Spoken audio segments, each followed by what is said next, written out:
According to an article by the UNICEF Child Protection Program, 6 out of every 10 children in Nigeria experience some form of violence. 1 in 4 girls and 10% of boys have been victims of sexual violence. It was also recorded that out of 100 reported cases by children, less than 5 receive support. What are you doing about abuse occurring in your environment? What can we do to make the victims of abuse feel safe reporting their abusers?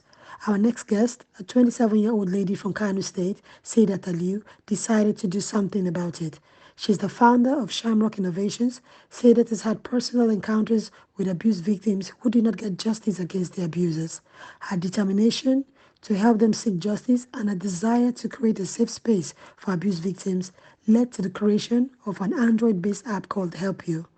As a talented developer and an advocate for women in tech, Saadat was invited in 2018 to attend a Facebook F8 developer conference held in Silicon Valley, United States. And in 2019, she was invited again to attend Google I/O event. Helpio was developed in 2020 during the COVID-19 lockdown and is currently partnering with 2 NGOs, ISO, an initiative for support victims of sexual abuse, orphans and less privileged, EDCRA, Equity Destitute, Child Rights and Welfare Initiative, Kano and Kebbi. These NGOs are currently linked to the app and victims can get immediate help and justice. We salute Saadat and many more out there fighting against abuse and violence against women and children in our society. Saadat is a true Nigerian hustler who continues to encourage other young women in tech to develop their knowledge.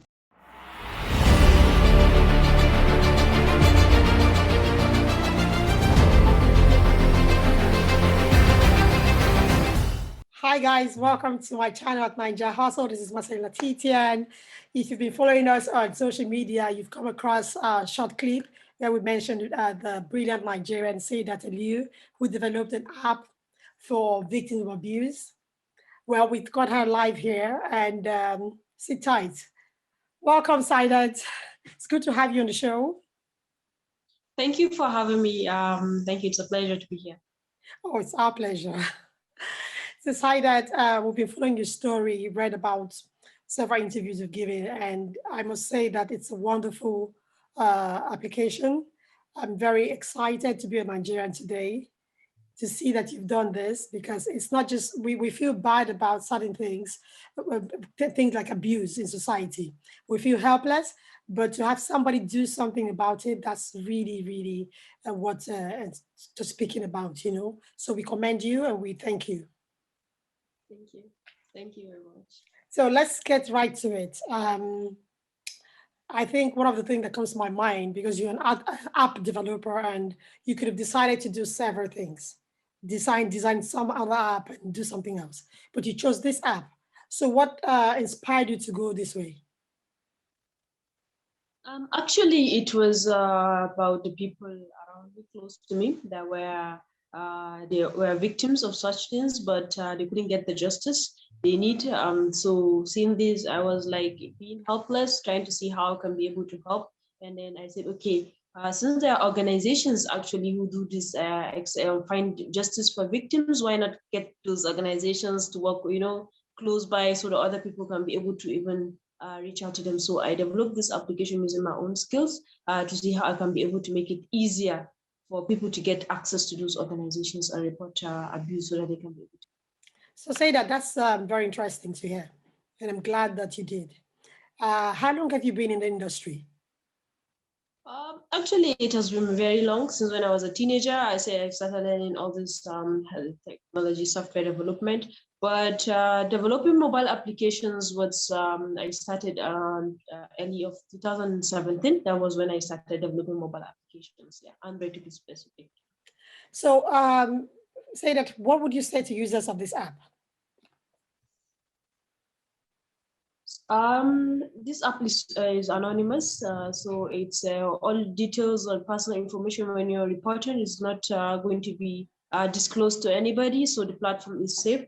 And also, it's only the organizations that will be able to receive this report that will be able to get your details, and the details is just the one that you shared when reported. So nothing else to be shared. So the app is just safety. It's safe for everyone that is using it. Yeah. Okay, I think one of the reasons when you talk about safe to use. I think it's because victims of abuse, they don't feel very comfortable talking about the abuse. They feel ashamed. And sometimes society is to blame for that. And it's not just a Nigerian problem, it's a global problem. So it's very important. It was very important for you to mention that, I guess. Yeah, it is actually because, like, for example, in the northern part of Nigeria where I am, actually, it's women get stigmatized and they normally don't get even married because of if you know that they are victims of sexual abuse. So, seeing that, I know I respect really the what do you call anonymity of everything because it's very important. It's very sad that we people still shame victims of abuse. It's a very sad thing to hear, but that's the reality that we face. We hope that as more people speak about abuse, this whole shaming would come to an end, and people feel much comfortable speaking about the abuse. Say that, are you planning to do any more upgrade on the app? Is this something you're thinking about? Oh yes, there's a lot of upgrade actually coming up. It's a work in progress actually, and it should be coming up very soon because based on a lot of reviews and stuff, we see that okay, there's so many things that we need to add on the platform, especially feedback and other features also. So very soon, lots of updates. Yeah, Okay, great, great. The app is currently available in Nigeria. You looking at taking it outside of Nigeria as well? yeah. To be honest, yes, but we have to start to at least see it's. We have gotten everything from here first. Then yes, yeah, it's something. It's a plan. Hopefully in the future. That's a great Nearest plan. future. Say that in a field where fewer women are given opportunities, how did you get to where you are? And what would you say to other ladies and young girls coming up? Okay. So actually I've gotten like I haven't given up because seeing that I'm the only one. The first tech meetup I went to, I was the only lady there, and I felt really so lonely and all because I feel like okay, I'm the only one, you know, in all group of. But I got support from the facilitator. He was able to encourage me and stuff like that, and I was there just feeling like okay, this I'm there to do this, so let me just focus on what I'm doing and not focus on I'm the only lady there or something like that. So actually being focused and just doing what I know that I'm going to do, not feeling intimidated because of my gender. And it's a field full of the male gender, so I didn't feel that. I'll just try to tell them that for girls, upcoming girls, to be focused. Actually, whatever you do, just try to be focused, and whatever you do, try to be excellent in it. Yeah. Okay, So great advice. But you're speaking about in Nigeria, right? Being the yeah, only lady in that environment. yes. Okay. When I started When you coming out, started. Okay, villages, yeah. great. So we hope that more ladies, more young girls are inspired to go into tech. I mean, we've seen a few of them, and it's very exciting to see that's happening back home. And more ladies, more parents are encouraging their daughters to go into tech and science. Say that you visited Silicon Valley after you got invited by Facebook to attend the F8 developers event. And also in 2019, you visited also Google's I/O event. How was the experience? How did that make you feel? Actually, it was an amazing feeling because number one, seeing that also I'm the first female from the northern part of Nigeria to actually go to F8 in 2018. So it was, and I met a lot of developers, a lot of startups, and yeah, it was an amazing experience for me as a techie. You know, going to Silicon Valley and all, it's all techie's dream and all. So it was an amazing experience for me actually. Yeah. Great, great, great to hear that. Say that you currently work with two NGOs who support victims of abuse, providing them therapy and also legal help assistance. How did you get in touch with them? Did they approach you or did you approach them?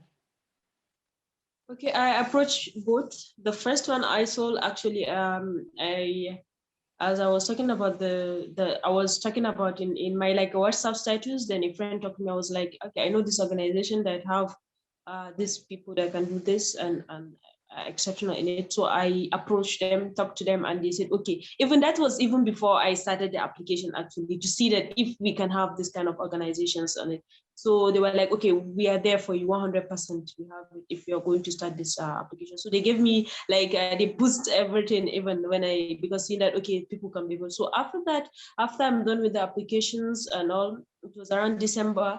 And I got a friend also that talked to me and said, okay, there is this lady, she owns an NGO and in Kebbi State, so you can maybe reach out to her here What's in the Nigeria. name? So What's the name? The Kebbi name of State. the name of the NGO. Okay, it's Ed Crowley. So she said that, okay, you can reach out to her. I said, okay. So when I reached out to her, she was like, okay, yeah, sure, this is what we do. So we can be on board on this. So actually I'm the one that reached out to them. And these two were the ones that I reached out to a lot of NGOs actually, but these two were the ones that I got positive response from, 100%, yeah. We hope that given the success of the app so far, more NGOs will be happy to come on board as well. So apart from these two NGOs, what other support have you received from the government in terms of creating awareness for the app and assisting in any way? Have you gotten any other support? Yeah.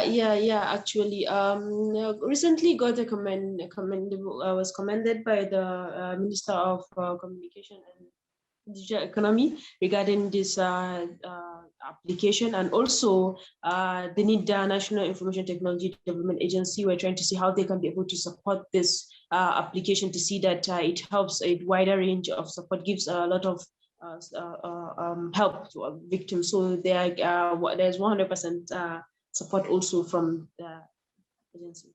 Well, we're very pleased to hear that. I think more people going through abuse need to know about this app, and we hope that more people would download it, share it with their friends, and talk about it. Thank you, Saadat. I'm sure your mother's very proud, your family is very proud of you, because we are definitely. So thank you. And we hope that you will continue to develop more apps and will follow your career, and wish you so much success. Thank you. God bless. Thank you very much. My name is Saadat Aliyu. I'm proudly Nigerian. I'm an app developer. This is my hustle. What's your hustle? That was Saadat Aliyu, brilliant young lady. We hope that by sharing her story, she's been able to encourage or inspire more young ladies to go into tech and stay there. We're going to follow her career and wish her all the best. Please, let's be sensitive, understand that sexual abuse victims are going through trauma. Let's not shame them for telling the truth. We're going to leave information on how you can reach out to agencies who support these victims, who support victims of sexual abuse and violence. Don't forget to download the app, share it with a friend. You might be saving a life. Thank you for subscribing. Don't forget to click the notification bell to alert you on more videos. Follow us on YouTube, Instagram, and Twitter, all at Ninja Hustle. For more info about Ninja Hustlers all over the world, thank you. And don't forget, what's your hustle?